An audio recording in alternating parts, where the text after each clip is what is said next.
the beginning of my life. But I'm not going to tell you what year that was because you never ask a lady how old she is. About the age of 4 is when I started to realize that there was something different about me. I wasn't acting like the other little boys in the neighborhood. And at that same age, I started getting the names, like faggot and sissy. The kids in the neighborhood were calling me these names, and I didn't know what they meant. I had no idea. And I can see it like yesterday. Mr. Pelmerton was one of our neighbors. He was a paramedic. And he was like the popular neighbor. All the kids wanted to hang out by his garage. So I was standing in front of him and looking up, and I said, Mr. Pelmerton, what does faggot mean?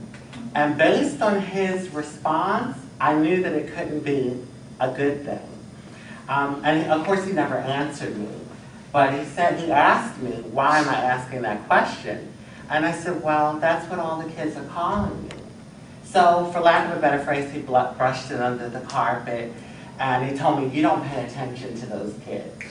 So I had that in my mind, like, okay, these names that they're calling me, they must not be good based on his reaction. And as a little boy, I always felt more comfortable playing with the little girls than I did with the boys in the neighborhood. And my G.I. Joe doll that I had, in my mind, he was never going to war. He was always coming home to me. And I had dinner prepared, and I was taking care of him like I was his wife. And then my basketball, believe it or not, I used to put under my shirt in my room and pretend I was pregnant. And I would actually simulate pregnancy, and I'd have my baby.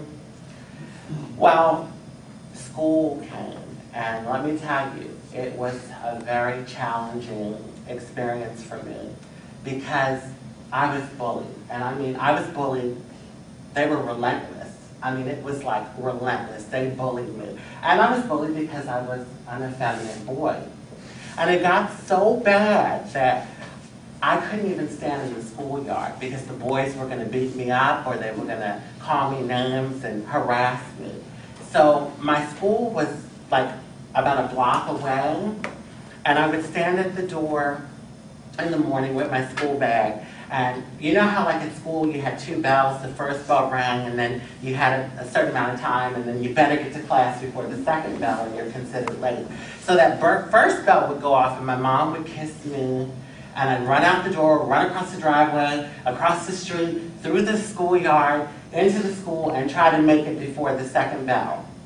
It was that bad. I just couldn't, deal with it.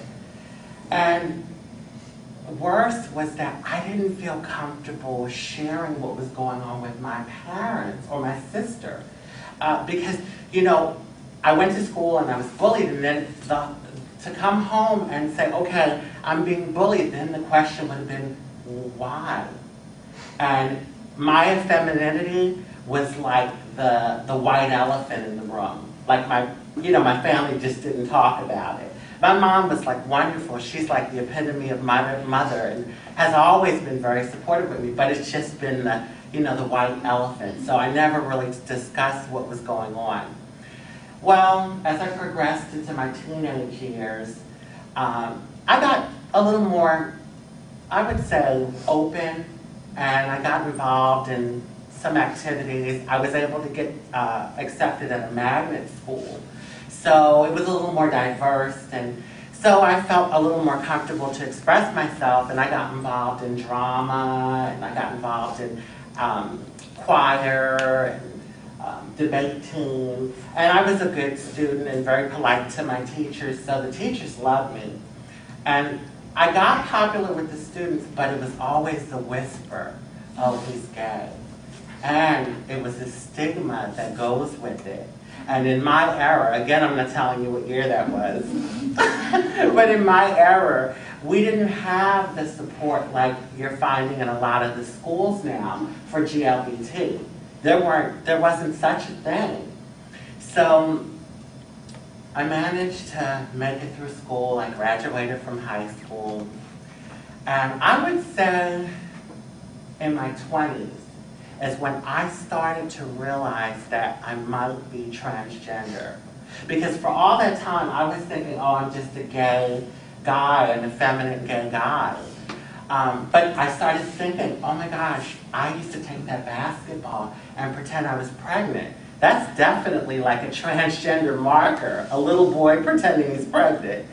Also, for a long time, from a very young age, I attracted straight men, like heterosexual men. I always felt like that sexual energy. And in my teens, when I started fantasizing, in my fantasies, I was always a woman. I always had breasts and I had a vagina. And I did it so like second nature, I didn't even have to think about it. It was just like automatic when I would fantasize. It was me being a woman.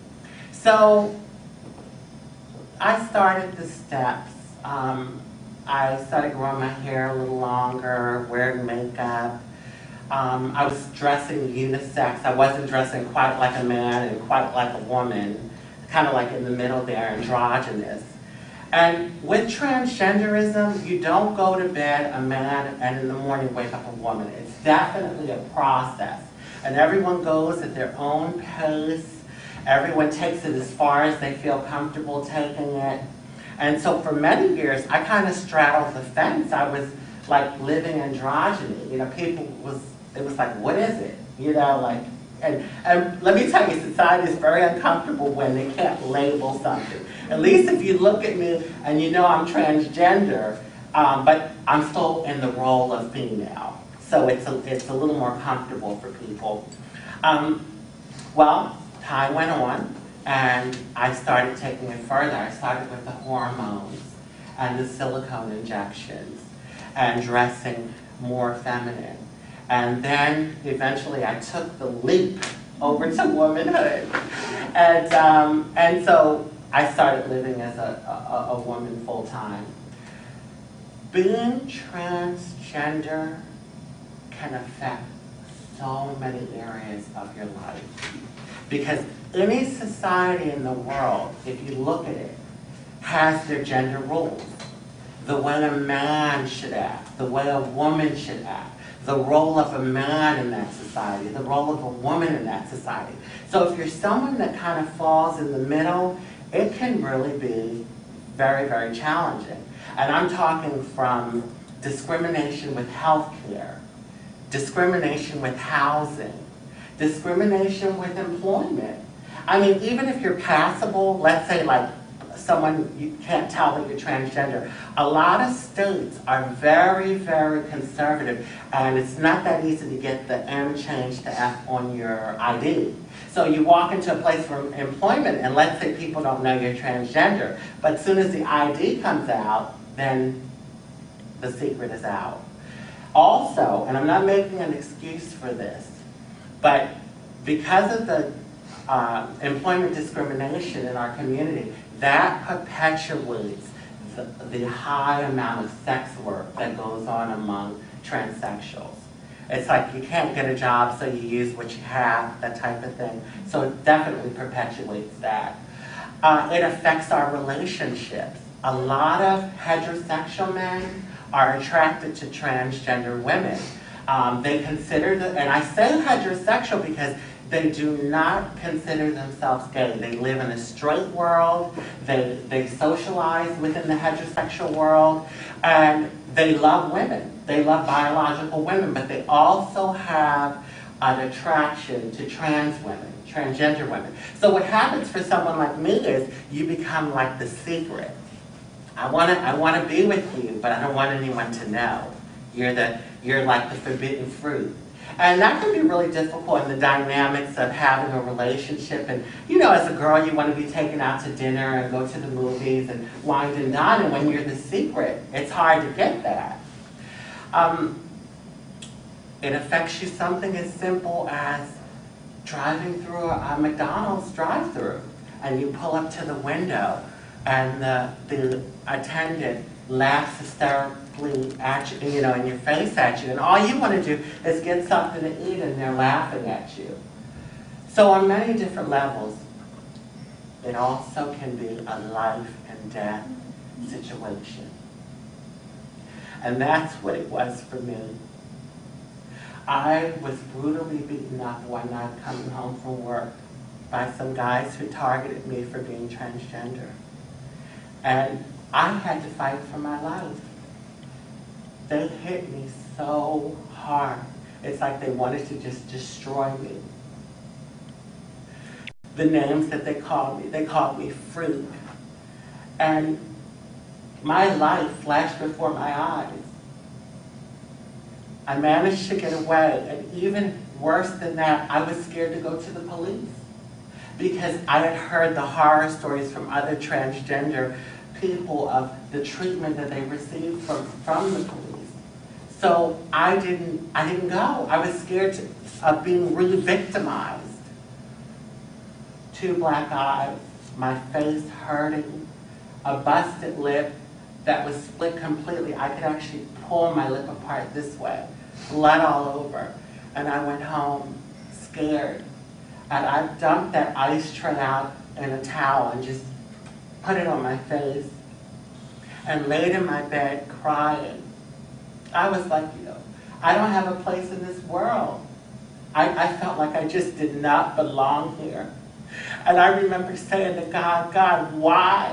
Why am I like this?